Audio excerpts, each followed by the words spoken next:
Welcome everyone, Christine here with a discussion about the best legendary lords for every race. Let's talk about the High Elves. The High Elves are an interesting race to talk about because virtually all of their legendary lords, with the exception of Teclis, are pretty good in different ways.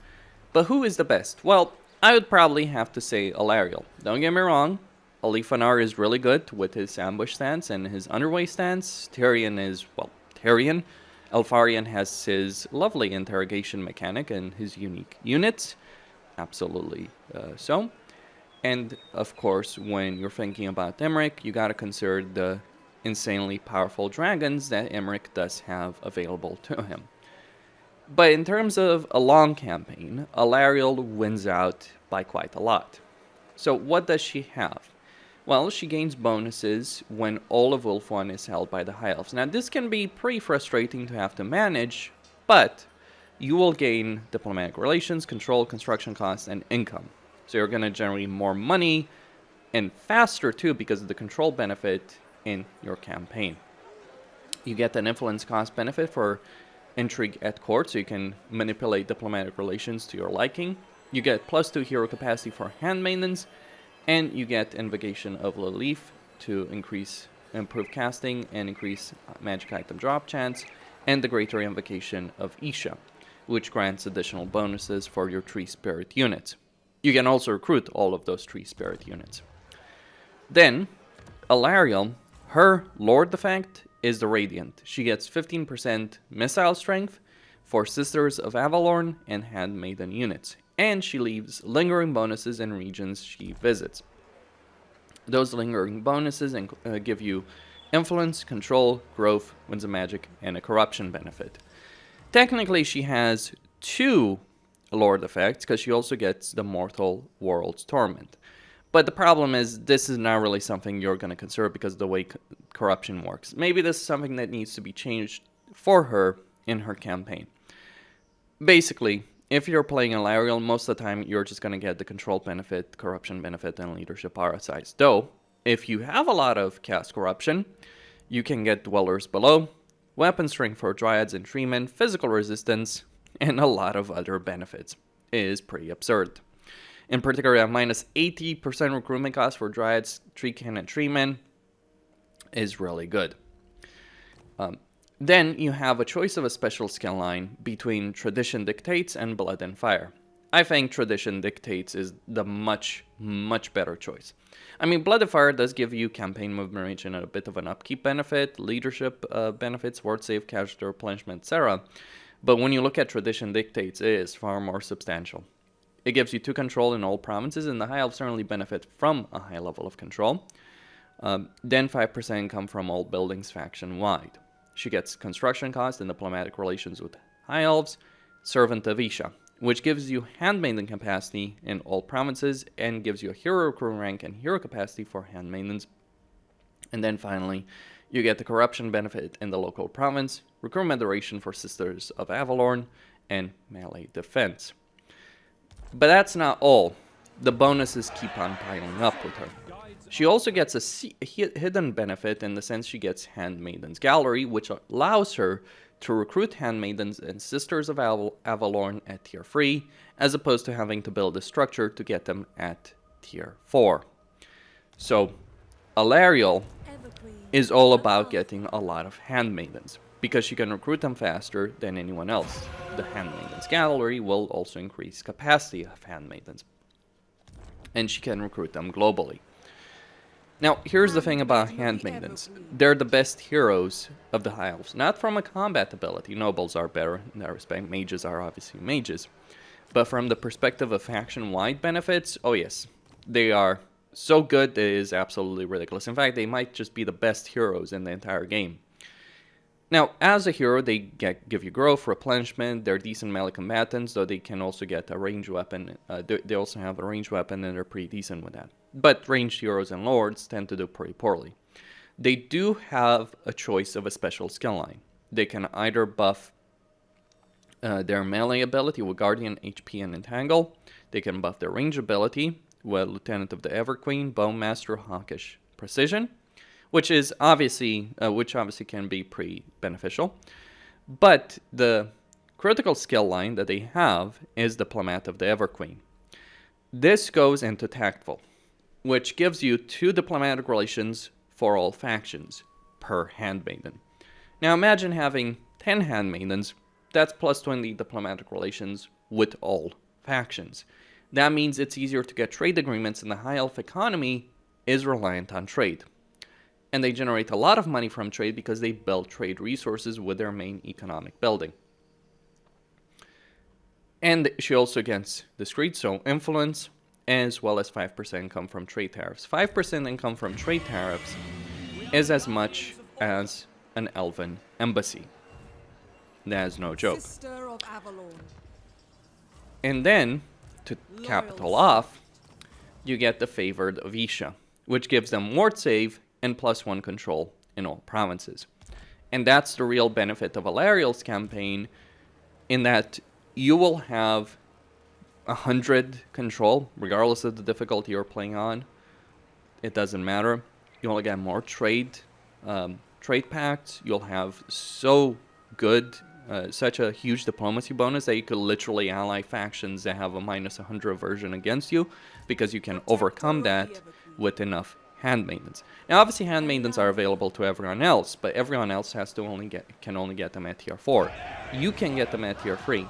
The benefit of getting them at tier 3 is the obvious fact that you can build this in a minor settlement.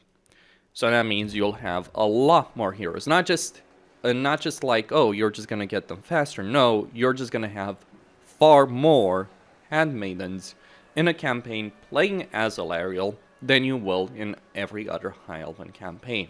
And you stack all of these benefits together, you get the best empire builder of the High Elves, by far. Don't get me wrong, Elifanar is better early game, Emmerich has his own benefits, Elfarian has his own benefits, Tyrion has his own benefits. They're all really good legendary lords, you can't do wrong with any of them. But if I'm trying to conquer the world as the High Elves, Alariel wins out, hands down. Probably the worst early game campaign of all of them, to be clear, but in terms of empire building capability, she wins out easily. Moving on to Kislev, we have Boris Ursus, the Red Tsar, the true leader of Kislev. Faction-wide effects, he gets diplomatic relations +30 with Ice Court, which will help his confederation with Catherine. He can settle in the Chaos Wasteland because it is not uninhabitable, it is just unpleasant, and he does get the devotion benefit from the Chaos Wasteland. He then gets a construction cost of -50% for garrisons and religious buildings. The religious building impact is actually substantial because churches require devotion, so you're saving up a lot of devotion in this campaign. You get the construction time -1 for provincial capital and settlement buildings, and you get +2 recruit rank for Warbear Riders. That's the faction effect, but there's some hidden faction benefits as well. See, if you're playing as Catherine or Castalton in a campaign as Kislev, you can't confederate the other until much later on in a campaign by gaining 600 supporters, which takes a lot. You also can't complete your short campaign victory conditions until you've gotten 600 supporters. As Boris Ursus, you have no such limitations. What this really means in practice is you can confederate both Castalton and Catherine much faster and much easier in a campaign playing as Boris. You do have to abandon your starting province, but that's not really a big deal, really, honestly. You could stay around here and play it. You could even win against Archeon and other opponents. It's just the distances are so large, and this, between Chaos Corruption and the unpleasant climate, you're going to have quite a few issues if you fight here. Another hidden faction benefit is you don't give a crap about supporters. Every turns, you can throw supporters either Castalton's way or Catherine's way, though you first need to wait for one of them to reach 50 supporters before you can do so. So you're not necessarily in a rush, and then you get a 10-turn cooldown. This gives you a temporary benefit. With Catherine, it's a growth benefit. With Castalton, it's a control benefit. Otherwise, you're getting, obviously, leadership and speed and all that kind of good stuff. But what this means is you're not in a race to get a lot of supporters. So that means you might want to start your campaign invoking Ursun, But after that, you can just spend most of your campaign invoking Dash, and even getting the upgraded invocation of Dash, which will allow you to summon Ice Bear in Bal. It's a summon ability, so it will degrade pretty quickly, but it is, overall, it's an economic benefit and an army ability for all of your armies. And that unit is an endgame unit. Now, Lord effect-wise, he gets minus 50% upkeep for Warbear Riders. He's all about the Warbears. Melee attack, leadership against chaos, and immune from chaos, undivided corruption, and chaos waste attrition, which are different things, by the way. Furthermore, in terms of his special skill line, you get Reseller, which allows you to sell regions with no colonization cost and gives you 10 growth. You get Grand Builder as well, and one with Urson, which reduces your leadership but also reduces enemy leadership in a local region. And you also have Heroic Resilience as well. And you get Khan King, which reduces Motherland invocation cost by 10% and plus 30 diplomatic relations with Kislev. Furthermore, you have 2 quest items, but you don't have to fight the quest battle, so these will be very easy to acquire, and you'll get a lot of money doing so. In terms of the quote-unquote special skill line, or the yellow line, really, what you're getting are a bunch of benefits in terms of battle, benefits for Warbears and elemental bears, Band of Brutes, so Tsar Guard, leadership and weapon strength, 10% campaign movement range, and regeneration for elemental bears. But there is quite a huge amount of power in this campaign through this lore. Like him as a lord, he's pretty good. The growth benefit, the benefit in leadership, the Grand Builder, the Khan King, all of those are pretty solid. You pair all of this together, and you have one of the best starting armies of pretty much any legendary lord in the game. You get 2 tier 3 units, 2 tier 2 units, 2 tier 4 units from the start, and a Patriarch, which is going to give you replenishment. Now, all of these units are heavily armored, so you're actually just going to be able to auto-resolve against virtually everyone in your campaign. Like, just defeat this army, start recruiting a bunch of Cossars, regular Cossars, then come over here in the Frozen Landing and march your way into Kislev, or you can march your way into the Darklands if you so desire. That is an option that you have available right now. Make an alliance with Grimgor, conquer the entirety of Darklands between the two of you. I think it is actually quite very possible. And you can also confederate Kislev very, very quickly and very easily in this campaign, if you know how to manipulate the diplomatic situation in your favor. I mean, you do get a major diplomatic benefit with Katrin, so all you really have to do is keeping Stalton happy. But here's the thing, both Stalton and Katrin are going to suffer a lot in their early campaigns, so it's certainly something you can take advantage of to confederate them. So yeah, Boris is the best Kislev legendary lord, as it should be, I imagine. For the Lizardmen, it is of course Oxyotl. Who doesn't like a Lizardman version of Rambo? He got stuck in the realms of chaos for thousands of years by his own reckoning and emerged to, well, kill demons. Not that he was on a vacation in the realms of chaos, he was killing demons there as well.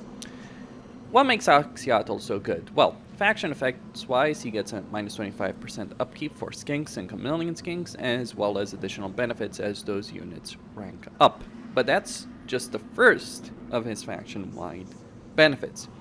He also gets the visions of the Old Ones. Now, these are randomly generated missions, generally against the forces of disorder. So chaos, vampires, undead in general, greenskins potentially.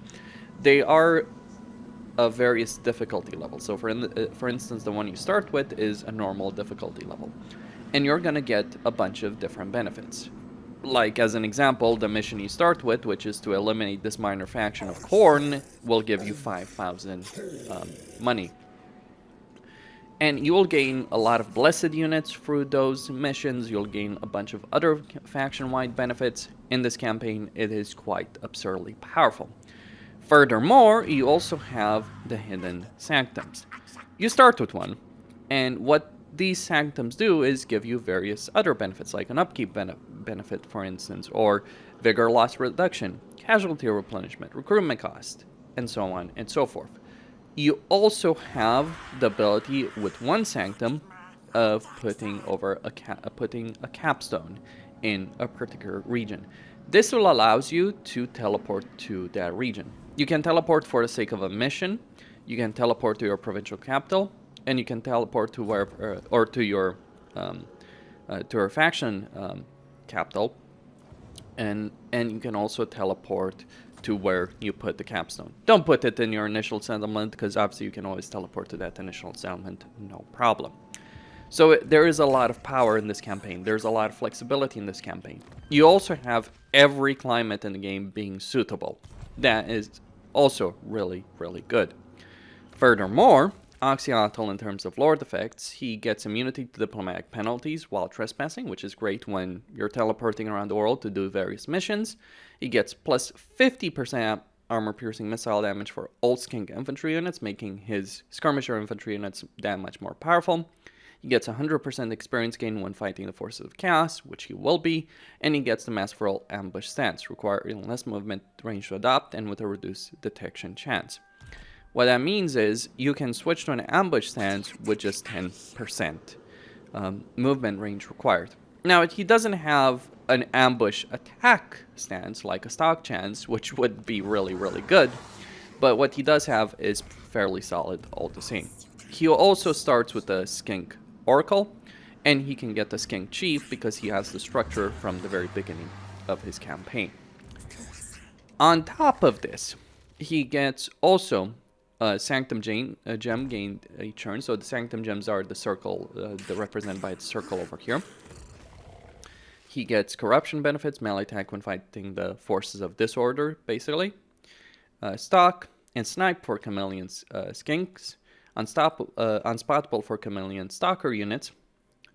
Greater reduced chance of being detected while in ambush stance. Skink Oracle recruitment in all provinces, Troglodyte and missile resistance for Troglodyte, upkeep and missile resistance for Troglodytes, Quattle and Skink Oracle units, casualty replenishment in foreign territory, missile resistance, global recruitment capacity, and melee attack. And then campaign movement range plus 15%, which by the way stacks with Route Marcher. So 20% campaign movement range, 50% ammunition for Skink infantry units, and vigor loss reduction. And then he also gets different kinds of blowpipe ammunition. So you can get discouraged effect, you start with flaming attacks, and so on.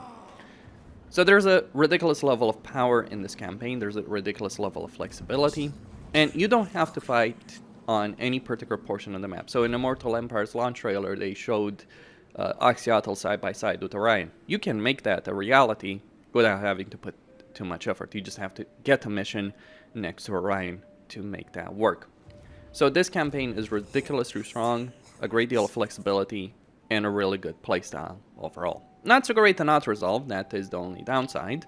Like Saurus will just do much better than Skinks in Resolve, but in terms of actual battle ability, this army is absurd.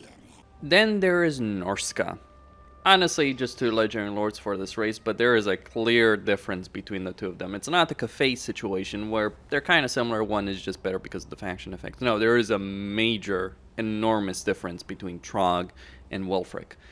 Throgg gets minus 20% upkeep for Norscan Ice Trolls and Norscan Trolls, and 15% physical resistance. This means these troll units, which are already pretty solid on their own, are substantially better when you're playing Throgg. And these units, when you're looking at these kind of units, just looking at the unit recruitment options, you can get these at tier 3.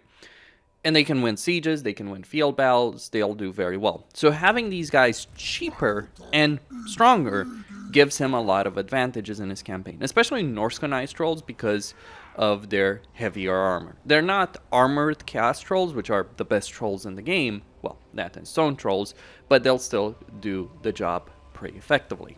That's just one aspect to it. Then we gotta look at Throgg as well. He gets the Copious Vomit ability, which is pretty solid enough. Then he gets Monstrous Ruler, which gives him 1 control in the province. All units in his army are immune to all attrition, which is pretty damn solid.